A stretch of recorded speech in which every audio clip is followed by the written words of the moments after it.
అప్పుడు పరిస్థితులు వేరుగా ఉన్నాయి, ఇప్పుడు పరిస్థితులు వేరుగా ఉన్నాయి. మీరు రాజకీయాల్లోకి వచ్చినప్పుడు పరిస్థితులు వేరుగా ఉన్నాయి, ఇప్పుడు వేరుగా ఉన్నాయి అన్నారు కదా. కానీ అప్పుడు కూడా ఇదే విధంగా మీరు ప్రతిపక్షంలో ఉన్నారు. అప్పుడు మొదటి రాజ్యసభ సభ్యులు మీరు మీ పార్టీ నుంచి. అప్పుడు పరిస్థితులు ఏమి వ్యతిరేకం, అప్పుడు ప్రతిపక్ష పార్టీగానే ఉండింది, ఇప్పుడు ప్రతిపక్ష పార్టీగానే ఉండింది. కానీ ఎందుకు మీ ప్రశ్న ఏందో చెప్పండి.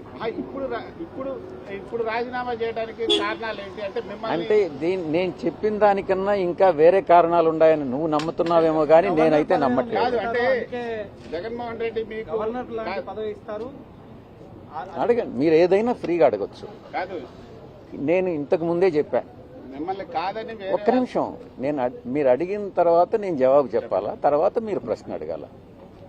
గవర్నర్ పదవి కానీ తిరిగి నేను మళ్ళీ బీజేపీలో ఎంపీ కావడం కానీ లేకుంటే వేరే ఇంకేదైనా పదవులు ఆశించి కానీ మీ మైండ్లో ఏముందో నాకు తెలియదు. మనసులో ఏ పదవులకు కానీ ఒక్కరి దగ్గర ఒక్క పైసా డబ్బులు తీసుకొని నేను రాజీనామా సమర్పించడం కానీ భగవంతుడు సాక్షిగా చెప్తున్నాను, అటువంటి హామీలేమీ లేవు. అటువంటి హామీలు తీసుకునేటటువంటి వ్యక్తి విజయసాయిరెడ్డి కాదు అన్నటువంటి విషయాన్ని మరొకసారి చెప్తాను.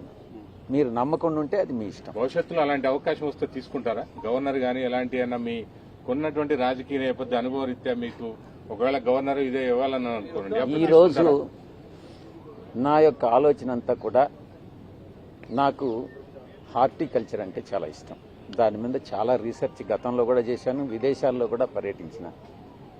నాకున్న అనుభవంతో గెస్ట్ లెక్చర్స్ ఇవ్వడం అన్నటువంటిది చాలా ఇష్టమైనటువంటిది. నాకున్నటువంటి కొద్దిపాటి పరిజ్ఞానం ఏదైతే ఉందో దాంతో ఈరోజు చాలామంది చాలా ఆరోపణలు చేస్తూ వచ్చారు. ప్రతిపక్షంలో ఉన్నటువంటి వాళ్ళు కానీ అధికార పక్షంలో ఉన్నటువంటి వాళ్ళు కానీ విజయసాయిరెడ్డి విశాఖపట్నాన్ని దోచేశాడు అన్నటువంటిది రిధం కూడా చాలా బాగుంది. కొన్ని పత్రికలు చెప్తా ఉన్నాయి. ఆ దేవుడి సాక్షిగా చెప్తా ఉన్నా, ఎక్కడా ఏ డీల్స్లో విజయసాయిరెడ్డి అవినీతిపరుడు కాదు. నేను భగవంతుడి సాక్షిగా ఒక విషయం కానీ చెప్తే నేను భగవంతుడిని నమ్మేటటువంటి వ్యక్తిగా అబద్ధం చెప్పను. ఎక్కడైనా నాకున్నది ఈరోజు ఆస్తి మీరు ఎక్కడైనా అఫిడవిట్లో చూసుకోవచ్చు. నా కూతురు ఆస్తులన్నీ కూడా లేకుంటే నా అల్లుడు ఆస్తులన్నీ కూడా వాళ్ళకి ఈరోజు చాలా పెద్ద కంపెనీ, కొన్ని వేల కోట్ల రూపాయల ఆస్తులు ఈరోజు కాదు 40 సంవత్సరాలుగా వాళ్ళు వ్యాపార రంగంలో ఉన్నారు. నేను లేను.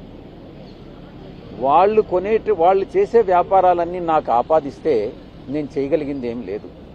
అది కూడా మీ ఛానల్స్కి మీ మనస్సాక్షికి నేను వదిలేస్తా ఉన్నా. దాంట్లో ఎంత నిజం ఉందన్నటువంటిది మీరే తెలుసుకోండి. నాకున్నది బెంగళూరులో ఒక ఇల్లు, విజయవాడలో 2 ఒకటి నాది, విశాఖపట్నంలో ఒక అపార్ట్మెంట్. ఇవి తప్ప నాకు ఏ ఆస్తులు లేవు. నేను చాలా కంఫర్టబుల్ జీవితాన్ని గడుపుతా ఉన్నాను. ఆస్తులు సంపాదించాలని లేదు.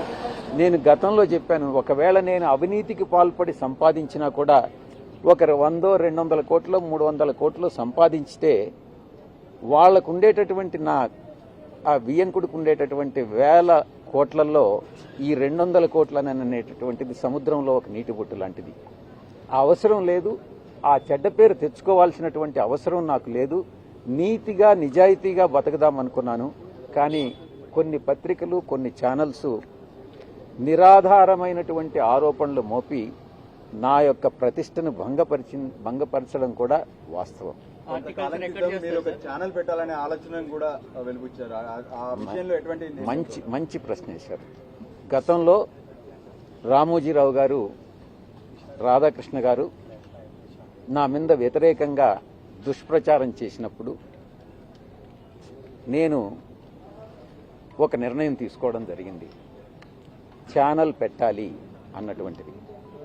ఈరోజు మారిన రాజకీయ పరిస్థితుల్లో నేను రాజకీయాల నుంచి తప్పుకున్న తర్వాత ఆ యొక్క నిర్ణయం తీసుకున్నటువంటి నిర్ణయం అమలు చేయాలా లేదా అన్నటువంటిది నేను పునరాలోచిస్తాను.